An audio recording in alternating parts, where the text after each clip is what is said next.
السلام عليكم، مرحبا بكم في القناة وفيديو جديد.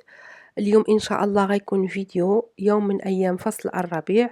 بدأ الحال كيسخن شوية، يعني مشى هذاك البرد القاصح وبدات كتخرج الشميشة مرة مرة. فاليوم قمت بمجموعة من الأعمال. بما أن الشميشة كتخرج هنايا كنحسو بها كتعطينا شوية ديال النشاط وشوية ديال الرغبة في التغيير. كنتمنى إن شاء الله الفيديو يعجبكم وتستافدوا منه شي حاجة. كنقول لكم فرجة ممتعة وإن شاء الله نتلاقاو دابا شوية.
كتوضيح بالنسبة للناس اللي انضموا لي القناة مؤخرًا، علاش أنا كنوجد فقط الفطور ديالي، من بعد كنعاود نوجد فطور تاني أو goûter وعشا، يعني مغاير للنظام العادي، النظام ديال الماكلة ديال العائلات العادية، يعني فطور، غدا، goûter وعشا. السبب هو أنني تقريبًا عايشة بوحديتي. طبعًا عندي زوج ديالي ولكن هو كيخدم في الليل، كيفيق معطّل، يعني تقريبًا الصباح كلّه كندوزو بوحديتي. فملي كنوض كنوجد القهيوة ديالي وكنفطر وكنبقى هكداك حتى كنوجد الgoûter أو goûter غدا فطور ديالو هو، وكناكل معاه اللي كنعتبره أنا بحال الغدا ديالي وصافي. والوجبة الأساسية كتبقى هي العشا، لذلك كتشوفوني دايمًا كنوجد شي حاجة كتيرة للعشا، لأن هذه كتبقى هي الوجبة الأساسية ديالنا. هذا غير توضيح بالنسبة للناس اللي جاو جداد للقناة ودايمًا كيسولوني كيقول لي كتوجد بزاف في الgoûter أو في الفطور. فهذا هو السبب. الgoûter ديالنا هو الغدا وgoûter وفطور في نفس الوقت.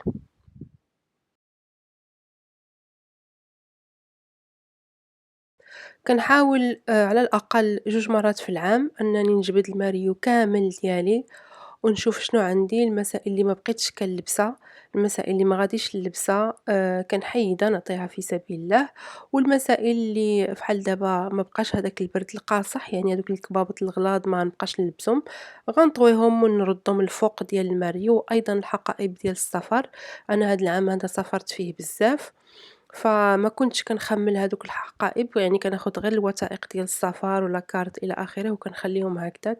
حتى هُما غادي نقوم نشوف شنو فيهم نحيد المسائل بحال الأوراق والقمامة. شي بعض المرات كنجمعوا الكلينكس، كنجمعوا الغوسو كيبقاو في السيكان. كيف ما كتشوفوا هنايا جبدت حوايجي كاملين. الحاجات الخفاف ديال فصل الربيع وديال فصل الصيف غنردهم لتحت، والحاجات اللي غلاض ديال فصل الشتاء غنردهم الفوق. وهادو هما المحتوى ديال السيكان ديالي من بعد ما خويتهم. يعني عجيب شنو كيتجمع فيهم، شي حوايج كنكون ناسياهم تمامًا، فحال لاكارت ناسيونال المغربية، عييت ما نقلّب عليها وهي راه كاينة في الصاك.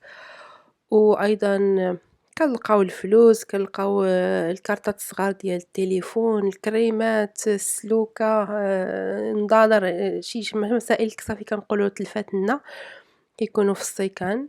فعاودت يعني مسحتهم وطلعتهم من الفوق، لأنني ما كنظنش غادي نعاود نسافر حتى للصيف إن شاء الله. جبدت المسائل الخفاف ديال فصل الربيع وفصل الصيف، حطيتهم القدام. واخا أنا ما عنديش مع الطويان بزاف، ما كنعرفش نطوي مزيان، ولكن معليش دبّر راسهم كيف ما قلت مع راسي. المهم آآ واحد المسألة بغيت نشير لها بالنسبة للحوايج اللي غنعطيوهم في سبيل الله. نحاولوا نعطيو، يعني نكابروا مع راسنا ونعطيو الحاجة اللي باقا مزيانة، اللي باقا فيها ما يتلبس، ما نعطيوش الحاجة اللي قديمة صافي غنرميوها. لأن أصلًا هاد الحوايج شكون اللي غادي ياخدهم، غياخدوهم غير الفقراء واليتامى، نعطيوهم شي حاجة اللي نفرحوهم بها في سبيل الله باش يوصلنا الأجر، ونعاونوهم مساكن، ما نعطيوهمش الحاجة المكرفسة. وأيضًا الحاجة إلا كانت فيها شي تقطيعة نخيطوها، إلا ناقصة شي زضافة نخيطوها، إلا نصبّنوا الحوايج ما نعطيوش حوايج موسخين. عارفة بأن هاد المسائل هادي معروفة وكل شي كيعملها غير مجرد تذكير. ف جمعت هادوك الحوايج واللي غنعطيه جمعته حطيته في الأرض حتى إن شاء الله نلقى لمن نعطيه، ومشيت للكوزينة جمعت المسائل اللي خاصني نجمع. طبعًا الواني عمرهم ما كيتسالاو. واحد المسألة أخرى، دابا ملي بدا كيسخن الحال، كنت مشيت تسخّرت في أولدي ولقيتهم كيبيعوا هاد الغرس ديال الخزامة، كيبيعوا أيضًا هُما دائمًا كيبيعوا هاد المسائل هادي، ولكن بما أن دابا بدا كيسخن الحال، قُلت علاش ما نجرّبش نغرس شوية ديال الريحان، شوية ديال السيبولات والنعناع، وهاد الغرس ديال الخزامة هذا كيعطي واحد الريحة زوينة بزاف. قُلت غنحاول نغرسو إلا بقى هو هذاك، إلا مات غنتسنى مازال واحد شوية حتى يسخن الحال أكتر ونعاود نغرسو. بالنسبة للغرس ديال الخزامة، هو كيبغي يتسقى قبل ما نغرسوه، يعني قبل ما عفوًا ما نحيدوه من المحبق اللي كنشريوه منه، نسقيوه باش هداك التراب كيترخى شوية. منين نحيدوه من المحبق الأصلي نفككو الجذور شوية باش يسهل على الغرس أنه يطلق الجذور ديالو في التراب الجديد. كنوضعوه في المحبق فحال هاد الشكل هذا. من الأحسن أننا نستعملو الطين، محبق ديال الطين لأنه كيشرب الماء الزائد. نحاولوا نتفاداو وما نستعملوش المحبق ديال الميكا أو ديال البلاستيك أو ديال الحديد، لأنه ما كيشربش الماء، وهداك الماء ممكن آآ يعني الجذور ديال الغرس ممكن تخماج، وبالتالي هداك الغرس ديالنا يموت. فهاد المحابق ديال الطين كيتشربوا الماء الزائد. هنايا غنغرس الريحان، البيزل، وغادي نغرس حداه سيبوليت أو توم القصبي. فكنفككو الجذور، كنعملو واحد الحفيرة صغيرة وكنوضعو فيها هاد الريحان هذا. الريحة ديالو رائعة أيضًا كيجي زوين بزاف في الطبخ. وكنس يعني كنقصوا من الفلوس ديال الشرا ديال هاد الغرس دائمًا، وأيضًا يعني كيعطي واحد المنظر جميل جدًا. غنوضع نفس الطريقة، غنفكك الجذور شوية بيدي وغنعمل واحد الحفيرة صغيرة، وغنوضع فيها هداك الثوم القصبي. بالنسبة البيزل أو الريحان هو كيبغي السخانة وكيبغي الشمس، وبما أنه فين ساكنة أنا باقي شوية البرد، فغادي نشوف إلا برد الحال بزاف في الليل غندخّلو للكوزينة، وإلا سخن الحال صافي غنبقى نخليه على برا على حسب الجو. هو كيبغي السخانة كيف ما قُلت، وكيبغي يتسقى كل نهار. نفس الشيء بالنسبة للنعناع. بالنسبة للوجبة ديال العشاء اليوم إن شاء الله غنحضروا واحد الهامبرغر ديال الدجاج، وأيضًا غنحضروا بطاطا ديال الشيبس مقلية، يعني بطاطا اللي مدورة شيبس مقلية بواحد الطريقة كتجي مقرمشة، ما كتجيش لاوية وما كتشربش الزيت. أنا غنستعمل هاد الآلة هادي لتقطيع البطاطس. حنا كنتحكموا في السمك ديال البطاطا، واش بغيناها غليظة ولا رقيقة. بالنسبة للشيبس خصها تكون رقيقة، يعني منين نقبطوها ما بين يدنا كتلوى، ما كتبقاش قابطة راسها، يعني ماشي غليظة لهاديك الدرجة اللي ما كتلواش. نستعمل هنايا تقريبًا واحد نصف كيلو ديال البطاطا، غنقطعها شرائح صغيرة ونردّو البال لأن هاد الموس هذا ديال هاد الماكينة هادي ماضي بزاف، فمنين نوصلوا للآخر ديال البطاطا ما نكمّلوش. بالنسبة للناس اللي ما عندهمش هاد الماكينة ممكن يستعملوا موس حاد، ولكن يقطعوا البطاطا رقيقة بزاف. هذا هو السمك اللي بغيناه. غنقبطوا ما بارد، يعني لواحد البول هكدا غنعمروه بالما بارد، غنضيفوا له ملعقة كبيرة ديال الملحة، وغادي نحركوه حتى تذوب الملحة في الماء مزيان. من بعد غادي نضيفو الشرائح ديال البطاطا لهاد الماء هذا، وغنخليوهم تقريبا واحد 15 ل20 دقيقة حتى لنصف ساعة في هاد الماء هذا.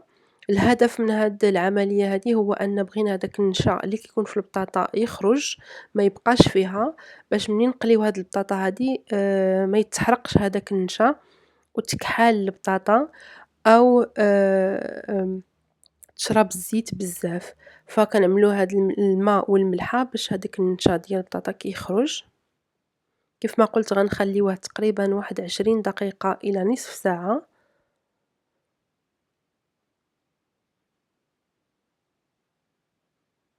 هاد الفكرة هادي ديال هاد الشيبس هذا ماشي ديالي، أنا خديتها من واحد سمعتها في واحد الفيديو. غنخلي لكم إن شاء الله الرابط ديالو أسفل الفيديو في خانة المعلومات. فيديو باللغة الإنجليزية بالنسبة للناس اللي بغاو يتفرجوا في الفيديو الأصلي. بالنسبة للشرائح ديال الدجاج غنوجد واحد التتبيلة اللي غادي نتبل بها هاد الدجاج هذا. عملت ملعقة صغيرة ديال الملحة. غنعملو تقريبا 4 ديال الهامبرغر من الحجم الكبير. غنعمل شوية ديال الفلفل الأسود أو الإبزار مطحون. غنضيف تقريبا واحد الملعقة هنايا غير راس المعلقة ديال التحميرة أو البابريكا. ولكن أهم حاجة اللي غتبّل لنا هاد الدجاج هذا هو الثوم بودرة. عملت منه ملعقة كبيرة ونصف ملعقة ديال الثوم حبيبات. غادي نخلطوا هاد التتبيلة هادي جيدا. إلا عندكم البصل بودرة أو حبيبات ممكن تستعملوه حتى هو كيعطي واحد الطعم رائع. غناخدو واحد الكمية من هاد الخلطة هادي، تقريبا الربع ديالها، وغادي نتبّلو هاد الشرائح ديال الدجاج. أنا استعملت الدجاج يعني الصدر ديال الدجاج، حيدت منه الجلدة والشحمة، قطعته على النصف. يعني هنايا عندي صدر ديال الدجاج مقطع على جوج، فجوج ديال الطروفة عطاوني 4 ديال القطع ديال الهامبرغر. إلا بغيتو تعملوهم صغار يعني هامبرغر صغار ممكن حتى هاد القطع هادو تقسموهم على جوج، يعني يعطيوكم 8 ديال الهامبرغر صغار. غنتبّل الفوق وغنقلب الدجاج وغنتبّل الجهة التانية باش الدجاج يجينا متبّل ويجينا لذيذ ما يجيش باسل. فضروري ما نتبّلوه من جوج الجهات قبل ما ندوزوه في الدقيق وفي البيض.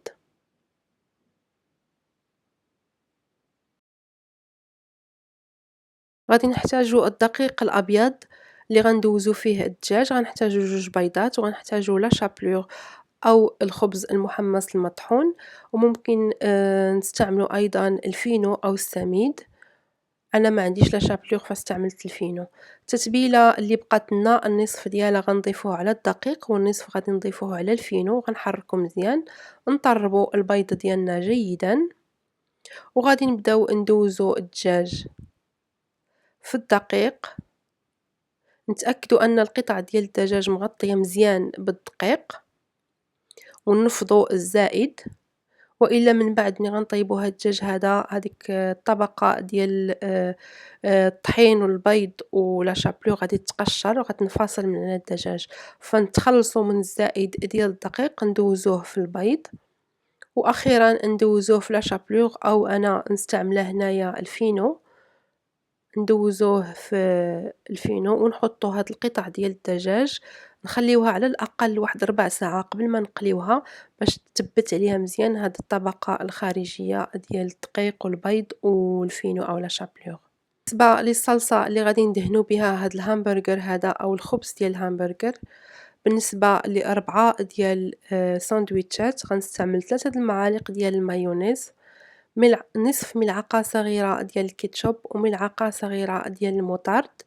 غنضيف عليهم واحد الكورنيشون اللي قطعته قطع صغيرة جدًا، وأيضًا واحد القطعة صغيرة ديال البصل، نقولوا تقريبًا واحد ملعقة صغيرة د البصل المفروم جيدًا. غنخلطوا هاد العناصر هذه جيدًا وكتكون الصلصة ديال الهامبرغر واجدة. بالنسبة للشيبس الخطوة التالية كنسخّنوا الماء في واحد الطنجرة، حتى كيغلى كنضيفو 2 معالق ديال الخل. أنا استعملت الخل ديال التفاح، ممكن تستعملوا أي خل متوفر عندكم. وكنضيفوا الشرائح ديال البطاطا، كنخليوها تغلى 2 دقايق من بعد كنحيدوها. بالنسبة للشرائح ديال الدجاج كنسخنوا الزيت في المقلاة عادي، تقريبا واحد 2 معالق كبار إلى 3 المعالق كبار ديال الزيت النباتية، وكنوضعوا القطع ديال الدجاج، كنخليوهم يطيبوا حتى كيتحمروا من الجهات بجوج، ومن بعد كنحيدوهم، كنحطوهم فوق ورق المطبخ كيستقطروا من الزيت الزائد. إلا كنا غنحضروهم مسبقًا ممكن ملي يطيبوا نوضعوهم في الفران باش يبقاو سخونين. الشيبس من بعد ما كيغلى تقريبا واحد 2 دقايق في الما، كنعملوه هكذا في واحد الصينية اللي كنكونوا غطيناها بورق نشاف، وكنحاولوا نتخلصوا من الماء الزائد على قدر المستطاع. من بعد كنسخنوا الزيت في واحد المقلاة، الزيت تكون يعني زايدة، وكنوضعوا فيها البطاطا. هاد البطاطا هادي واخا فيها شوية ديال الخدمة على البطاطا العادية، إلا أن هاد الشيبس هادو كيجيو مقرمشين وما كيتحمروش بزاف. وأيضًا واحد الحاجة كنظن أن هداك الخل اللي ضفناه هو كيجعل هاد البطاطا هادي كتجي ملوية، يعني بحال اللي نشريوها ديال الزنقة. أيضًا نسيت ما قُلتلكمش هاد الوصفة هادي ديال الشيبس ماشي ديالي، أنا خديتها من واحد الفيديو شُفته هنا في اليوتيوب، غنخلي لكم إن شاء الله الرابط ديالو أسفل الفيديو في خانة المعلومات، هو باللغة الإنجليزية. وفعلًا هاد الطريقة هادي كتجيب الشيبس زوين بزاف، كتجيبو مقرمش ما كيشربش الزيت، وكيجي ملوي يعني بحال تقولوا مموّج.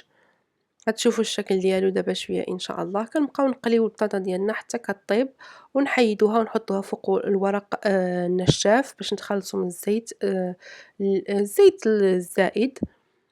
الزيت اللي طيبنا فيه عفوًا الدجاج كنوضعوا فيه واحد الكمية ديال البصل. أنا هنايا استعملت البصل الإشالوت، ممكن تستعملوا أي نوع من البصل. هاد الزيت هذا هو منسّم بالتوابل ديال الدجاج اللي استعملناهم، فغادي نوضعوا فيه هاد البصل هذا ونسوطيوه حتى يتحمر شوية ونطفيو عليه. طبعًا غنتبلوه بشوية ديال الملح وشوية ديال الفلفل.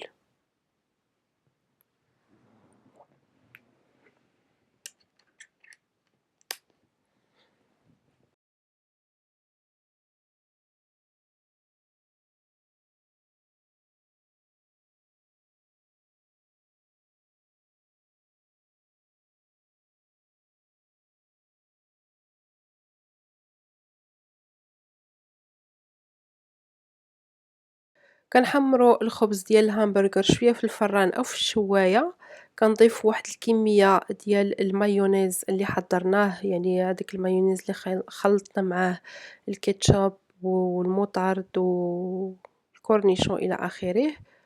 كنوضعوا الخس فوق الصلصة ديال المايونيز، ممكن تستعملوا أي نوع من الخس بغيتو متوفر عندكم.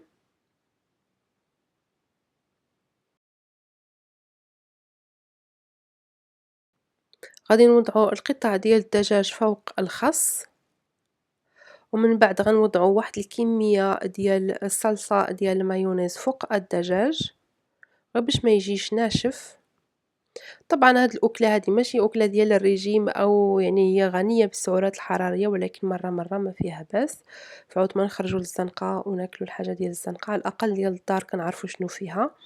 غنوضعوا شوية ديال البصل اللي قليناه في الزيت ديال الدجاج، طماطم، اللي بغى الجبن ممكن يضيف الجبن، أنا ما كيعجبنيش الجبن في الساندويتش بحال هكدا فما عملتوش. كنوضعوا كيف ما قُلت الطماطم، كنضيف شوية الملحة فوق الطماطم.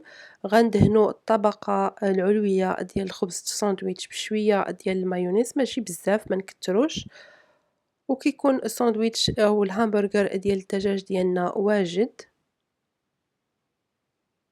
ممكن تضيفوا أيضًا الكورنيشون اللي أنا قطعته قطع دوائر فحال هاد الشكل هذا.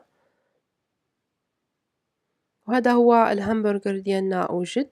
كنقدموه مع الشيبس اللي كيجي مقرمش، ما كيشربش الزيت وكيجي لذيذ بزاف وما كيتحمرش بزاف. كنتمنى إن شاء الله الفيديو ديال اليوم يكون عجبكم واستفدتوا منه. كنقول لكم شهية طيبة، وإن شاء الله نتلاقاو في الفيديو القادم. السلام عليكم.